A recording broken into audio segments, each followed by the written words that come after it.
Fala galera, Pipo aqui para mais uma aulinha de biologia. Só estou passando para lembrar que os links estão sempre na descrição e espero que vocês tenham aí uma excelente aula. Então, vamos de vídeo.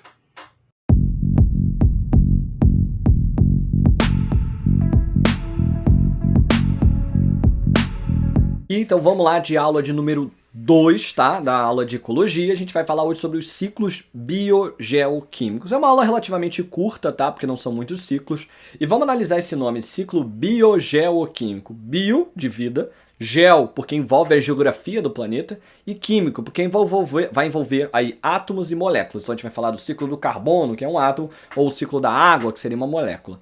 E a gente vai observar que esses ciclos impactam na vida dos seres vivos, mas impactam também toda na questão da harmonia do nosso planeta. Então a gente, como humano, inclusive, está mexendo muito nesses ciclos, o que é muito perigoso. Vamos começar por um ciclo muito simples, né? Que seria o ciclo curto aqui que a gente poderia observar da água. A água ela pode ser encontrada em três grandes formas, né? Que seria sólido, líquido e gasoso. Principalmente a gente fala mais da participação da mudança de líquido para gasoso, porque quando é transformado em sólido, em geral ele demora muito tempo para voltar para o estado líquido, que era o caso das geleiras, que a gente observa, e tem alguns que realmente já não viram líquido há muito tempo, é o chamado permafrost, que é uma congelado permanente. Mas a gente tem sim algumas regiões, como a região do Ártico, né, que a gente derrete e volta líquido. Mas repara que é só esse vai e vem, tá? Então basicamente vai solidificar e depois vai liquefazer. Que a gente vai ver isso mais na parte lá de física. Agora, o ciclo, ele tem o ciclo curto e tem o ciclo longo. O ciclo curto é basicamente um ciclo onde não há participação dos seres vivos, nem do solo de alguma forma, tá? Então a gente vê, por exemplo, rios, lagos, oceanos, mares, qualquer corpo d'água armazena água líquida. E essa água líquida, com a ação do sol, vai evaporar e vai formar o vapor d'água, que vai se armazenar lá na nossa atmosfera.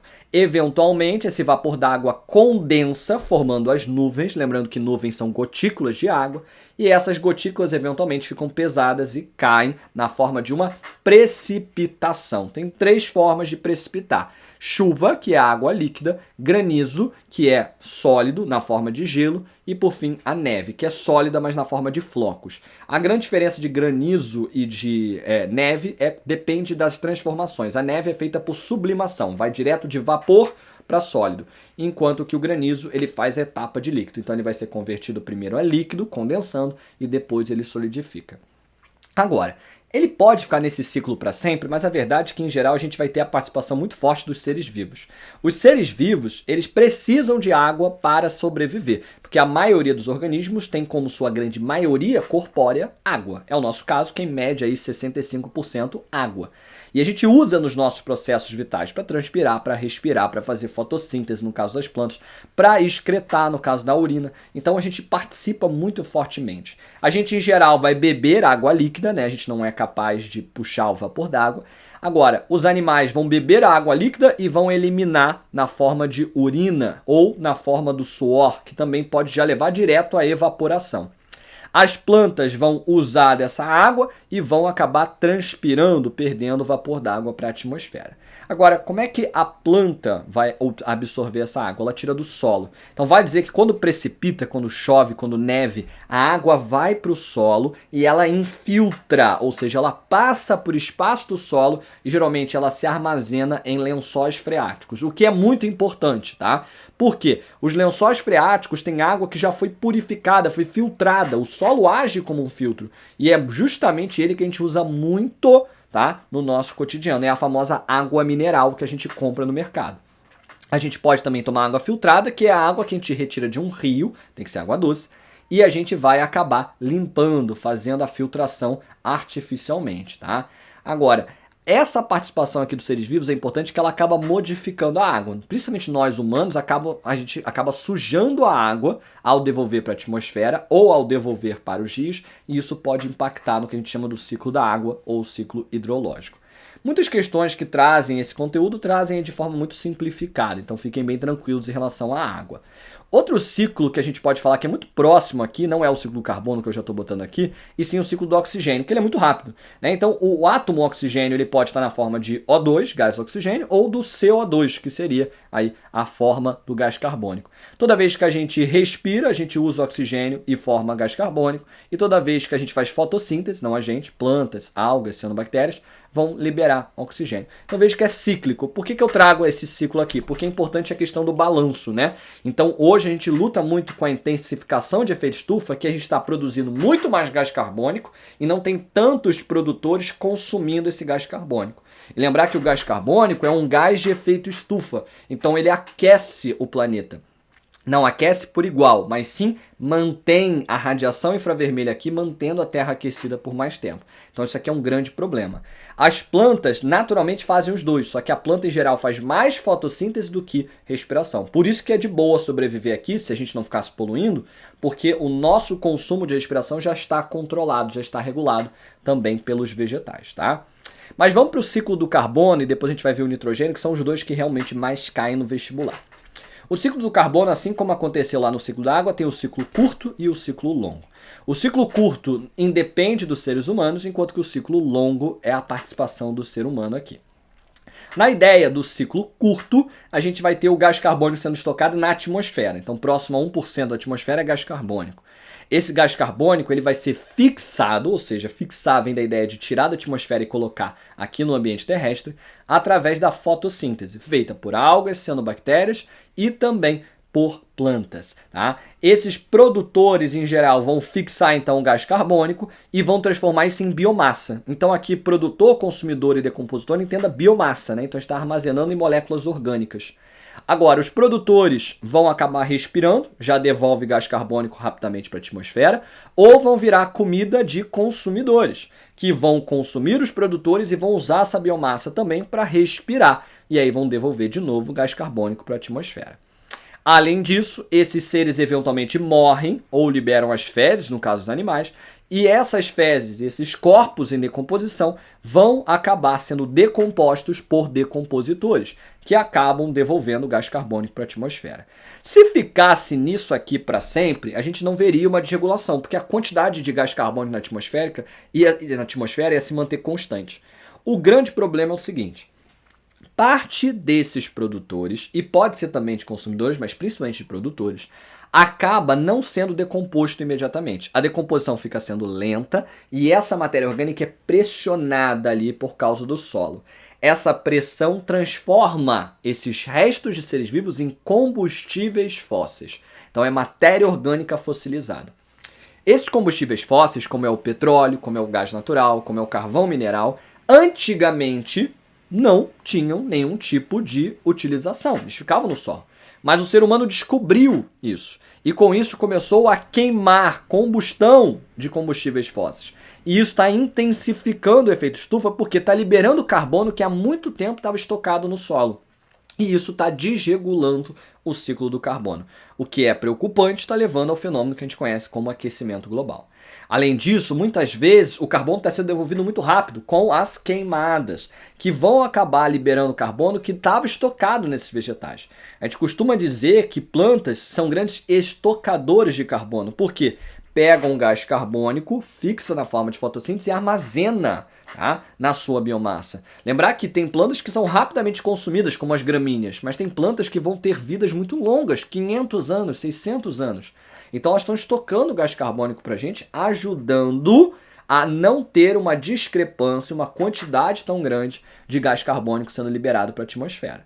Tá? O gás carbônico não é o único gás de efeito estufa, a gente vai ver isso lá em poluição atmosférica, mas ele é o principal gás que está provocando essa intensificação de efeito estufa. Tá? Então fiquem ligados.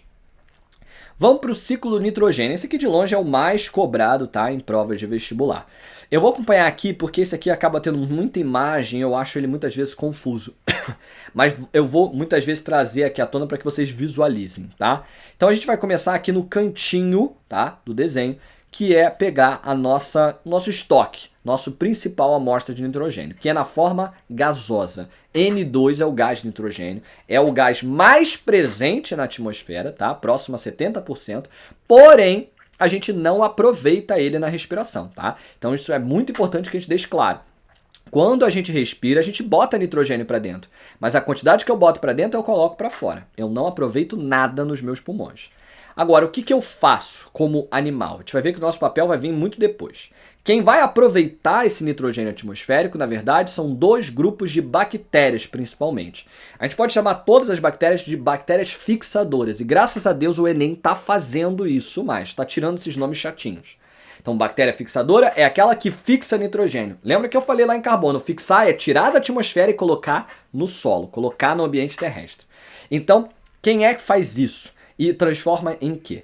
Quem faz são dois grandes grupos de bactérias. Cianobactérias fazem isso no oceano, tá? Através de uma estrutura chamada de heterocisto ou heterocito, que é basicamente uma dessas bactérias que se sacrifica e se transforma nesse heterocito, que passa a só fixar nitrogênio. Essa bactéria, ela vive em colônia, então por isso não tem problema uma se transformar no heterocito. Fora que é muito importante para o oceano a participação das cianobactérias aqui fixando o nitrogênio, que é converter o nitrogênio gasoso em amônia, que é um líquido. A gente vai lembrar lá a descrição que a amônia é tóxica, por isso que isso aqui não é o mais importante ainda, a gente vai precisar transformar essa amônia. Agora, quem também faz isso, e quem faz isso principalmente no solo, são as bactérias do gênero Rhizobium. Rhizo, raiz, bion, vida. Então, esse tipo de bactéria é uma bactéria que vive nos nossos solos associadas a raízes de leguminosas. São bactérias que têm a capacidade de fazer essa fixação e elas só fazem essa fixação no ambiente anaeróbio. Curiosamente, não são bactérias anaeróbias, são bactérias aeróbias. Mas para fazer a fixação, elas precisam do ambiente sem oxigênio. Por isso, elas se escondem em nódulos nas raízes das leguminosas. Exemplo de leguminosa é o feijão, é o café, tá? São várias plantas do nosso cotidiano. Elas escondem essas bactérias Rhizobium, então, lá nas suas raízes e vão fixar esse nitrogênio para a gente. A bactéria, não a planta. Mas ela troca ali justamente o nitrogênio em troca de uma proteção por parte da leguminosa. É uma relação mutualística.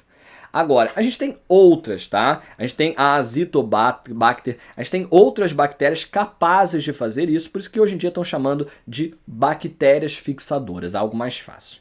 Aí forma amônia. Amônia tecnicamente não dura muito tempo, porque no solo tem água, tá? Então a amônia dentro da água vira o amonio, que é o NH4. Tem prova que considera isso, tem prova que não considera isso, não me importa tanto. Vale dizer que essa amônia aqui, ela pode ser produzida de outra forma, que é o processo de amonificação ou decomposição. Porque os decompositores jogam amônia no solo através da decomposição de animais e plantas. Além disso, vale dizer que os seres vivos vão urinar, vão eliminar na sua forma de excreção também a amônia. Então a amônia ela não vai ser formada apenas na fixação. Dá para reaproveitar aqui no ciclo. Mas a gente vai chegar nisso depois. Agora, essa etapa aqui que é o mais difícil. Esse amônio, ele é tóxico, como eu falei. Então ele não vai ser absorvido diretamente por vegetais. Ele primeiro precisa ser convertido em nitrito e depois em nitrato. A conversão de amônio a nitrito é chamada de nitrosação.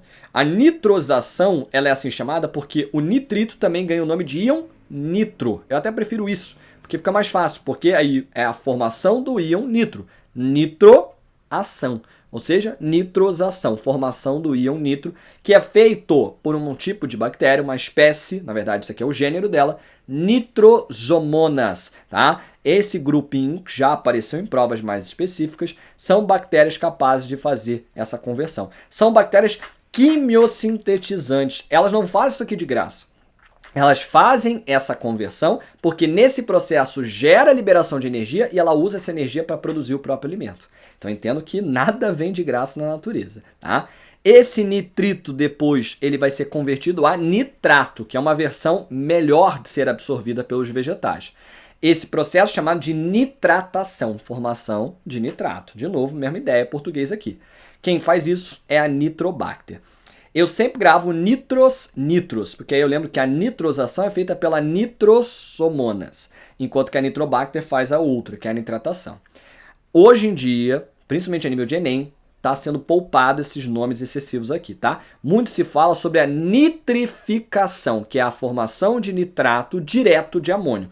Não existe essa conversão, tá, na natureza. Mas a gente resume como se fosse um processo todo, nitrificação. Que nem a gente chama de glicólise, né? Que não é uma reação, são 10 reações. é para simplificar a vida do estudante, que, pelo amor de Deus, fica gravando esses nomes, né? Então, a nível de Enem, em geral, a gente já vê direto a formação de nitrato, tá bom? O nitrato tem dois caminhos. Ele pode ou fechar o ciclo, então parte do nitrato é devolvido à atmosfera, num processo que é o oposto da nitrificação, então nitrificar, formar nitrato, desnitrificar, quebrar o nitrato. Então a desnitrificação vai ser a quebra do nitrato, devolvendo o nitrogênio atmosférico para a atmosfera. Feita por um grupo de bactérias, essa eu nunca vi cair, tá? Pseudomonas. Mas a maior parte do nitrato, na verdade, fica no solo e vai ser absorvida, assimilada pelos vegetais. Os vegetais, então, vão assimilar, vão absorver por suas raízes e vão usar esse nitrogênio para fazer proteína, para fazer ácido nucleico, para fazer aminoácido, moléculas importantes no nosso metabolismo, tá? E é importante lembrar desses exemplos aqui. Na verdade, a gente pode citar 4 moléculas, 2 simples e 2 complexas. Aminoácidos e nucleotídeos simples, que formam aminoácido forma proteína e nucleotídeo forma os ácidos nucleicos, DNA e RNA. Essas moléculas todas precisam de nitrogênio, então a gente precisa aqui dos produtores. Agora, uma pergunta que o Enem já fez foi: como nós, animais, consumimos o nosso nitrogênio? A resposta está: consumimos. A gente consome, a gente come nitrogênio comendo uma planta, comendo um animal, porque a gente não é capaz de fixar nitrogênio. Só bactérias são capazes de fazer esse processo de fixação e depois de conversão até a forma de nitrato. Então a gente precisa das bactérias. Já teve até uma questão que traz à tona a ideia de você esterilizar o ambiente do solo. Se eu esterilizar, tirar todas as bactérias, não formo nitrato. E aí, com isso, ninguém vai sobreviver. Todo esse ciclo aqui se quebra, tá? Por isso que é perigoso esterilizar o solo.